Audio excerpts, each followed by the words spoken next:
My name is Subash, and I'm originally from India, and I work at the University of Lincoln as chaplaincy coordinator. And I'm also the founder and executive director of the Center for Reconciliation. I'm based in Lincoln. I think it is located on the East Midland with my wife and 3 children. Oh, that's lovely. And I've known you for quite a while because you've passed through Carlisle and you're connected to Carlisle One World Centre, aren't you? Absolutely. I think we do have some long-standing links with your organizations. I think the wonderful work that's happening in Carlisle. And I really admired what's going on when it comes to, all the work that you do with the wider communities in Lincoln and across the county of Cumbria. Oh, thanks very much. But you've gone on to set up the Centre for Reconciliation and inspire us right back at us. So tell us a little bit about that first. I think the Centre for Reconciliation, in short, we call it TCFR, was formed in 2018 in Lincoln. The inspiration came after my 15 years of my interfaith work, including rebuilding and bringing communities together after a major disaster in India, community and peace-building work in Asia, and interfaith works in Lincoln. TCFR is registered as a non-profit limited company in May 2019. We had an official launch on the International Day of Peace on 21st September 2019 at the University of Lincoln. And January 2020, before the lockdown, I did a 70 miles and a barefoot walk from the southern tip of India to the Little Elephant School, where we have a school founded in 2012. And after walking 70 miles and the remaining journey, I completed through motorbike. This was to raise money for the school and TCFR, and as well as to raise awareness about the needs of all to work together and the need for quality education for all in India. TCFR is an interfaith organization working with different ethnic, cultural, and religious communities to bring them together, improve integration, and raise awareness. And we work to promote unity and celebrate diversity. That's great, thank you. And it's great to see that the centre has strong ties with India, which is where you're from. So would you be able to tell us a little bit how COVID is affecting the country at the moment, firstly? I think let me give the situation regarding COVID in India. I think the current COVID situation in India is still remains the same, which is very bad, as the lockdown is still on in many states in India. Government and community organizations are working hard to bring the cases under control. Since the severity and lack of resources, the systems are exhausted to respond to COVID-19.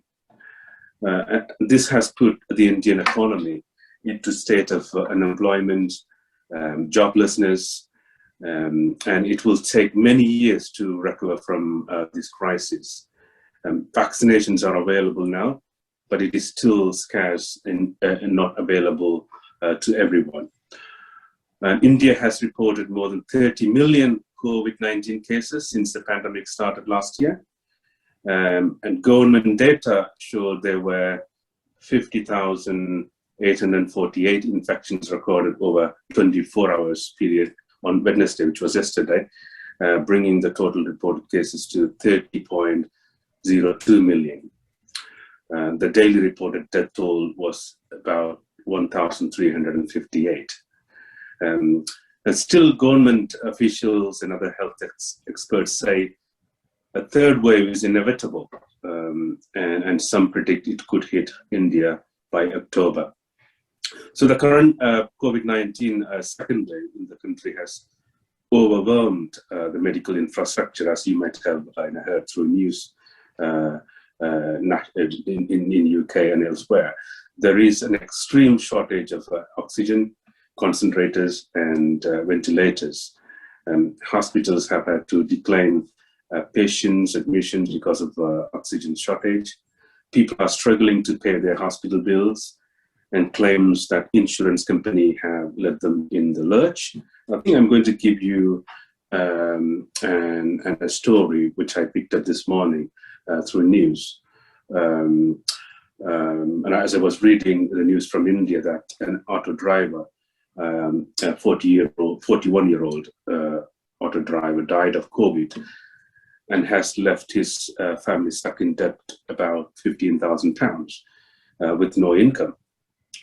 This family has lost its breadwinner, has exhausted its savings of £3,000, and they sold the auto for £2,000 and is now trying to sell their house to repay their loans. The auto driver tested positive in May, and his family tried to get him admitted to the hospital, but the institute had no available beds with oxygen support.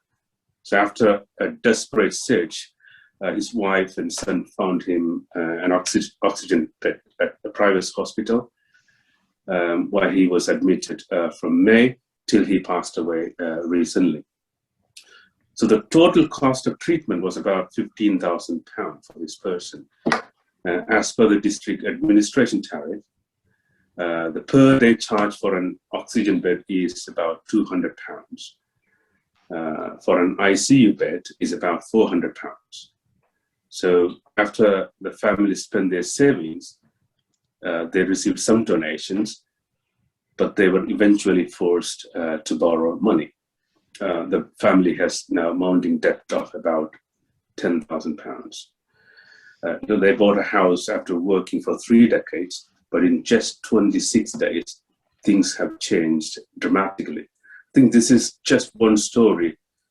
There is tens and thousands of unheard stories. I think it is, the COVID hit the Indian communities dramatically, and the situation is getting worse. But thankful to the community organizations and government officials are really looking into this issue seriously to tackle, to bring the cases under control. Wow, thanks for that. Yeah, it's really left the headlines here, hasn't it? But yeah, as you say, it's ongoing, and the effects will be for years to come. I really feel for that family and for the millions of others who are affected. But by the way, how are your family and friends? Are they okay at the moment? I think personally, I have lost quite a lot of members of my families. And in fact, I have lost quite dozens of my friends who studied with me in India, and I know them very well, and they were my classmates. And it's kind of an impact on me in a way. Really, life is teaching us everyone a different lessons. This COVID.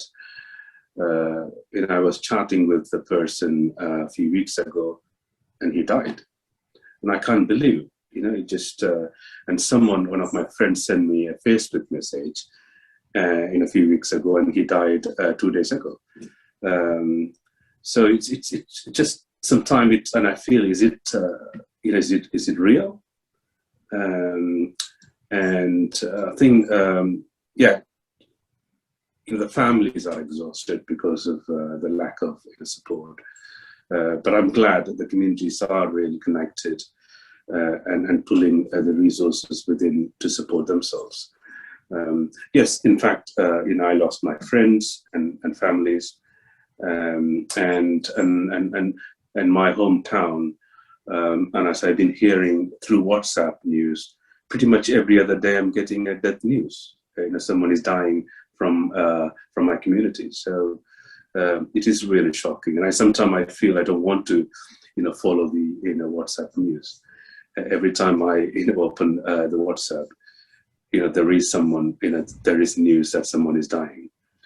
Wow. Yeah, and I feel for India, but again, elsewhere as well, it is spreading rapidly, particularly in South Asia.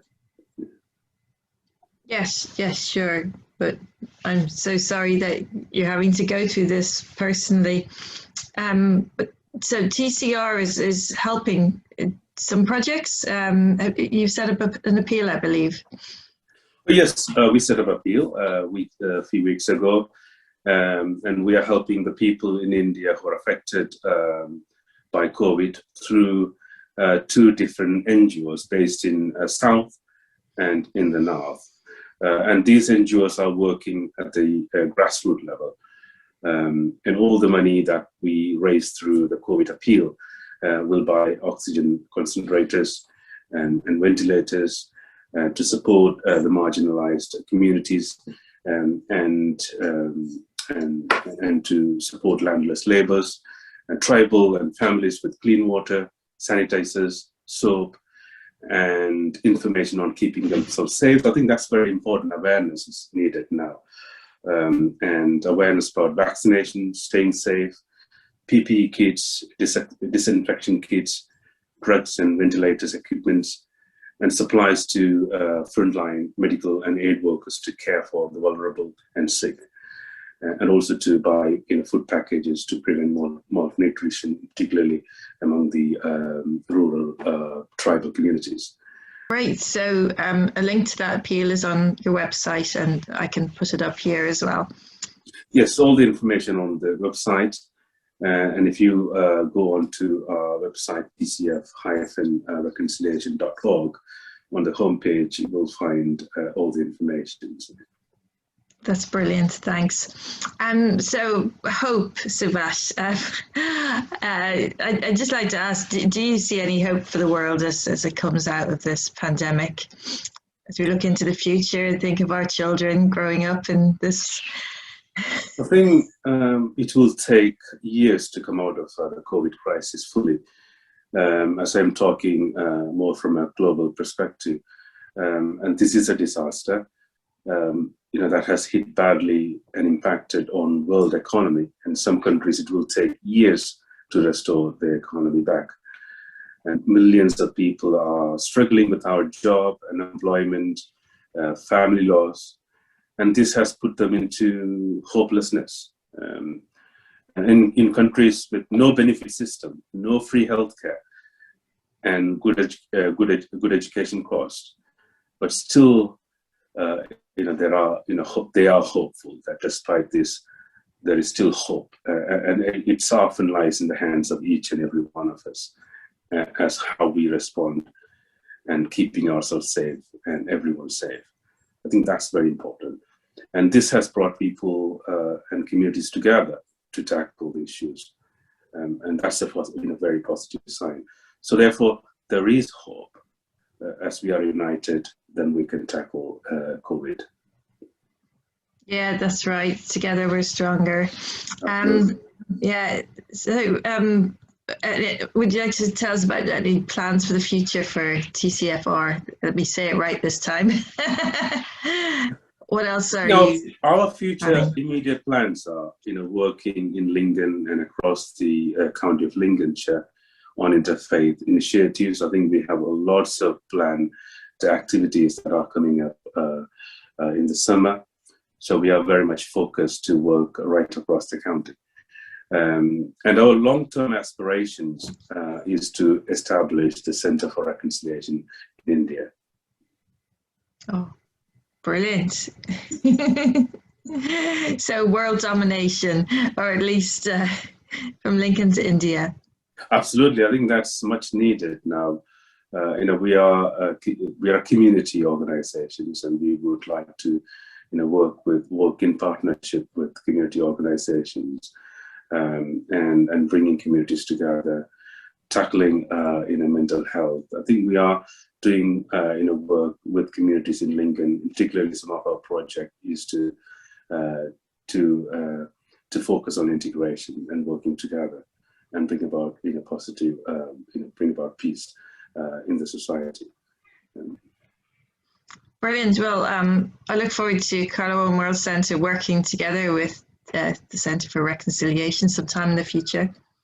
Yes, I really would look forward to work with the Carlisle One World Centre, and perhaps I think you're more than welcome to come to Lincoln. Really, I think that's something we could do some joint work and programs in us to share our resources and share knowledges of working together for bringing about peace in the world. That would be great. Thank you for the invitation. Yeah, that'd be fantastic. So in the meantime, we're going to share the information about the appeal and hope that we can all help the people of India in some way. Thank you. Thank you very much for listening to this video, and also for your support and thoughts and prayers for India and elsewhere. I think the world needs healing, and therefore let's join together and think about the people who are really struggling and who are in need. And every little support will go a long way to support the people in India. And all our support, and 100% that we raise through this appeal will go towards supporting people